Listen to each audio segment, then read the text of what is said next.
Titanic versus Lusitania: How People Behave in a Disaster. Jeffrey Kluger, magazine article. It's hard to remember your manners when you think you're about to die. The human species may have developed an elaborate social and behavioral code, but we drop it fast when we're scared enough, as any stampeding mob reveals. This conflict is at work during wars, natural disasters, and any other time our lives are on the line. It was perhaps never more movingly played out than during the two greatest sea disasters in history. These were the sinking of the Titanic and the Lusitania. A team of behavioral economists from Switzerland and Australia have published a new paper in the Proceedings of the National Academy of Sciences, PNAS. It takes an imaginative new look at who survived and who died aboard the two ships and what age, gender, and class say about how well social standards hold up in a crisis. The Lusitania and the Titanic are often thought of as sister ships. In fact, they belonged to two separate owners, but the error is understandable. Both ships were huge. The Titanic was carrying 2,207 passengers and crew on the night it went down. The Lusitania had 1,949 people on board. The death figures were even closer, with a 68.7 death rate aboard the Titanic and a 67.3% for the Lusitania. What's more, the ships sank just 3 years apart.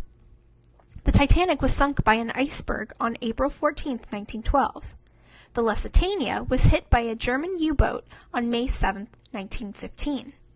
But on the decks and in the passageways and all other places where people fought for their lives, the ship's final days played out very differently. To study those differences, the authors of the PNAS paper, Bruno Frey of the University of Zurich, and David Savage and Benno Torgler of the Queensland University, examined Titanic and Lusitania data to gather the age, gender, and ticket class for every passenger aboard, as well as the number of family members traveling with them. They also noted who survived and who didn't. With this information in hand, they separated out one key group. They looked at all third-class passengers aged 35 or older who were traveling with no children. The researchers figured that these were the people who faced the greatest likelihood of death. They were old enough, unfit enough, and deep enough below the decks to have a hard time making it to a lifeboat. What's more, traveling without children may have made them slightly less motivated to struggle for survival. It may have also made other people less likely to let them pass. This group then became the so-called reference group. The survival rates of all the other passenger groups were compared to theirs. The results told a revealing tale. Aboard the Titanic, children under 16 years old were nearly 31% likelier than the reference group to have survived. But those on the Lusitania were 0.7% less likely to survive. Males ages 16 to 35 on the Titanic had a 6.5% poorer survival rate than the reference group. However, they did 7.9% better on the Lusitania. For females in the 16 to 35 group, the gap was more dramatic.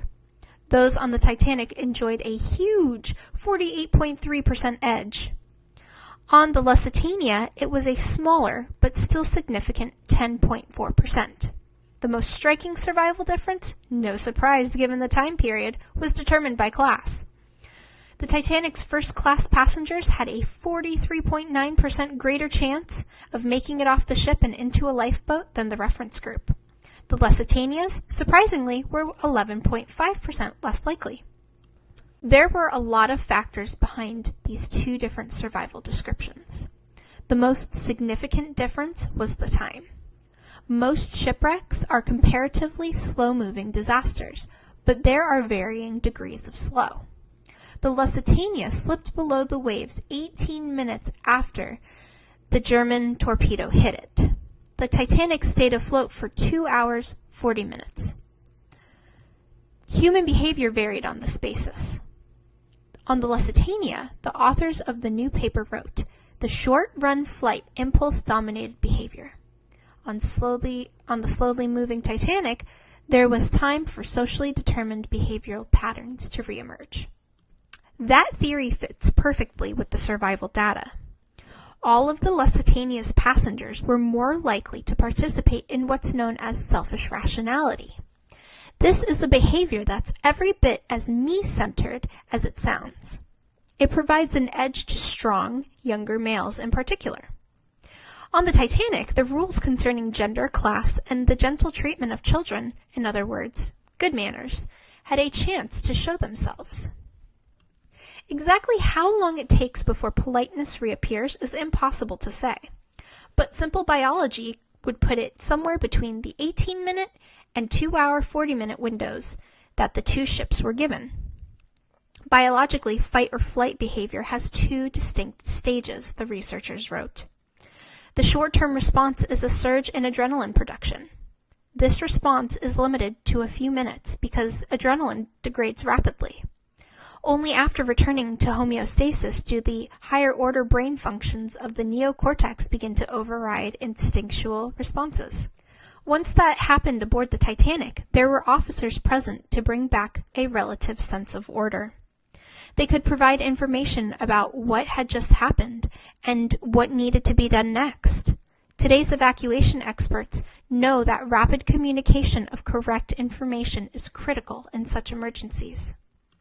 Other factors beyond the question of time played important roles too. The Lusitania's passengers may have been more likely to stampede than those aboard the Titanic. They were traveling in wartime and were aware that they could come under attack at any moment.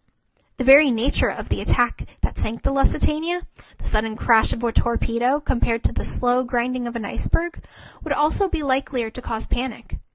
Finally, there was the simple fact that everyone aboard the Lusitania was aware of what had happened to the Titanic just 3 years earlier.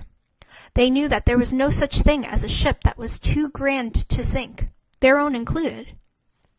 The fact that the two ships did sink is an unchangeable fact of history. However, while ship design and safety procedures have changed, the unpredictable nature of human behavior is the same as it ever was.